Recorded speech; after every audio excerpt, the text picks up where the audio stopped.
இன்னைக்கு நாங்க தள்ளுவண்டி கடை ஆரம்பிச்சு டே 94. இன்னைக்கு வெள்ளிக்கிழமை அதுமா பள்ளிவாசல்ல போய் தொழுதுட்டு அப்படியே என்னுடைய கடைக்கு போயிட்டான். என்னுடைய கடையில எனக்கு ஒரு சில டிஷர்ட் பிரிண்டிங் ஆர்டர் வந்துருந்துச்சு. அந்த டிஷர்ட் பிரிண்டிங் ஆர்டர் முடிக்கிறதுக்காக ஒரு சில பிரிண்டிங் மெட்டீரியல்ஸ் திருப்பூர்ல இருந்து ஆர்டர் போட்டிருந்தான். பஸ்ல இருந்து பிரிண்டிங் மெட்டீரியல் எடுத்து டிஷர்ட் பிரிண்டிங் ஆர்டரையும் முடிக்கணும், அப்பாவுடைய கடைக்கு பர்ச்சேஸையும் முடிச்சு கொடுக்கணும். சரி, அப்பாவுடைய கடைக்கு பர்ச்சேஸ் ஒரு பக்கம் பார்த்துட்டு அப்படியே பஸ்ல என்னுடைய டிஷர்ட் பிரிண்டிங் மெட்டீரியலையும் எடுக்க போனேன். அவசரமா சீக்கிரம் போய் டிஷர்ட் பிரிண்டிங் மெட்டீரியல் எடுத்துட்டு கடைக்கு போய் டிஷர்ட் பிரிண்டிங் ஆர்டர் முடிச்சு கொடுக்கலாங்கிற ஆசையோட பஸ்ல போய் எடுக்கலான்னு போகும்போது பஸ்ல எனக்கு வந்த பார்சல வேற யாரும் எடுத்துட்டு போயிட்டாங்க. ஏற்கனவே அவசரத்துல இருக்கேன், டைம் வர இல்ல, இதுல பார்சல் வர மிஸ் ஆயிருச்சு. இதுல நல்ல விஷயம் என்னன்னா என்னுடைய பார்சல் மாத்தி எடுத்துட்டு போனாங்கல்ல, அவங்களுடைய பார்சல் பஸ்லயே இருந்துச்சு. அதுலயும் அவங்களுடைய போன் நம்பர் இருந்துச்சு. நல்ல வேளை அவங்களுக்கு கால் பண்ணி போன் பண்ணி கேட்டப்ப நான் ரொம்ப தூரம் போல மேட்டுப்பாளையத்துக்குள்ளதான் இருக்கேன், வாங்க பார்சல் எக்ஸ்சேஞ்ச் பண்ணிக்கலாம்னாங்க. டக்குனு போய் அவங்க கிட்ட அந்த பார்சல் எக்ஸ்சேஞ்ச் பண்ணிட்டு கடைக்கு போய் பிரிண்டிங் ஒர்க்கை ஸ்டார்ட் பண்ணிட்டேன். டிஷர்ட்ஸ் மட்டும் இல்லாம பசங்க இந்த மாதிரி நாங்க டூருக்கு போறோம்னா நாங்க போற பஸ்ல எங்களுடைய கொடியை மாட்டணும், எங்களுடைய குரூப் நேம் போட்டு ஒரு கொடியும் பிரிண்ட் பண்ணி கொடுங்கன்னு கேட்டிருந்தாங்க. டிஷர்ட் அதுக்கப்புறம் கொடி அது எல்லாத்தையும் பிரிண்ட் பண்ணி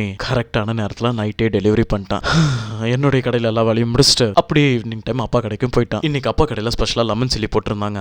அது மட்டும் இல்லாம இப்ப லெக் பீஸ் லெமன் சில்லி இருந்துச்சுன்னா lemon chilli leg piece, bullet chicken இருந்துச்சுன்னா புல்லட் சிக்கன்ல லெக் பீஸ் போடுறாரு. இனி நம்ம கடையில மின்ட்லயும் லெக் பீஸ் அவைலபிளா இருக்கும். சிக்கன் லெக் பீஸ் ஃபேன்ஸ் இருந்தீங்கன்னா கண்டிப்பா வாங்க, இனிமேல் ஃபிளேவரா லெக் பீஸ் சாப்பிடலாம். அதுக்கப்புறம் அப்படி ஒரு பிளேட்ல ஒரு இடியாப்பத்தோட தவா கறி வச்சு கொடுத்தாரப்பா. அந்த தவா கறியில இருந்த கொழுப்போட இடியாப்பத்தை வச்சு சாப்பிட்டு அன்னைக்கு நாள நிம்மதியா முடிச்சுக்கிட்டேன்.